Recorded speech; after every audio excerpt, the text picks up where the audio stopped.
նամակը բովանդակում է այդ նույն մեր պահանջի, ինչը որ պնեին, պարզապես այս անգամ ուղղում ենք մեր հարցը հենց կառավարությանը, Նիկոլ Փաշինյանին, որովհետև այո, բացեմ, նամակում հարց է ուղղված հենց Նիկոլ Փաշինյանին, որպեսզի պարզաբանումն մենք ստանանք։ Մենք տեսանք ՊՆ-ի մամուլի խոսնակի այդ պարզաբանումը, որը իհարկե շատ մանիպուլատիվ էր, այսինքն մենք ներկայացրել ենք մի շարք փաստեր, իսկ մամուլի խոսնակը անդրադարձավ միայն մեկ դիրքին, այն էլ այնպիսի մանիպուլատիվ մոտեցմամբ, որ բնականաբար հերքվեց թե մեր թիմի կողմից, թե այլ ավելի անկախ լրագրողների կողմից։ Այստեղ հարցը տեսեք, ինչին եմ ցանկանում անդրադառնալ, ոչ թե հարցը թե որքան են առաջացել, ինչ են արել, այստեղ հարցը դա չի, հարցը այն է, որ դա Հայաստանի Հանրապետության սուվերեն տարածքն է եւ արդեն սերունդներ այդտեղ արուն են թափել եւ նույնիսկ մետր, 1000 մետր, 10000 մետր որևէ կապ չունի։ Սուվերեն տարածք ներխուժումը պիտի դատապարտվի։ Այո, խոսքը այդ ներխուժումների մասին է, բայց այստեղ նաև մի այլ կարևոր կոմպոնենտ նշեմ, որ այդտեղ հարցը ոչ միայն դիրքերի առաջխաղացումն է, այսինքն ինչ-որ մարտական դիրք կառուցեցին, ոչ, այդտեղ հարցը նաև մեր անվտանգային համակարգին սպառնացող վտանգներն են եւ մեր սահմանամերձ գոտում բնակվող այդ բնակիչների անվտանգության հարցն է, այսինքն առաջ գալով նույնիսկ 1 մետր, իրենք կարողանում են իրենց ազդեցությունը հաստատել մի շարք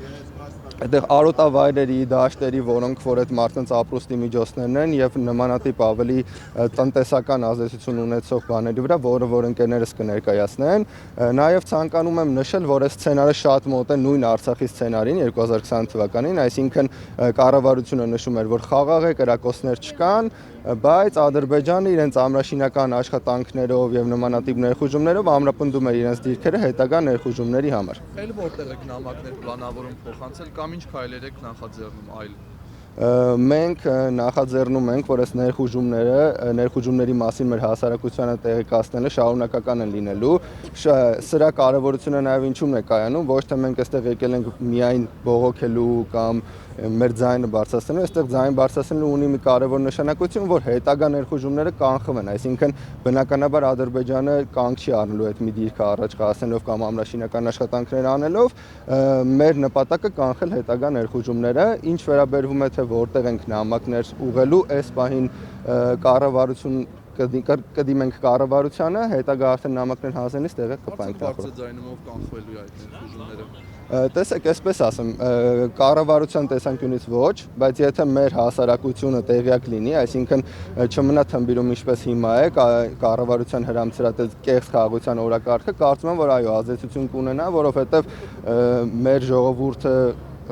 հիմնվում է արժեքների վրա, իսկ մեր անկախությունը, մեր սուվերենությունը եւ անվտանգությունը մեզ համար արժեքներ են։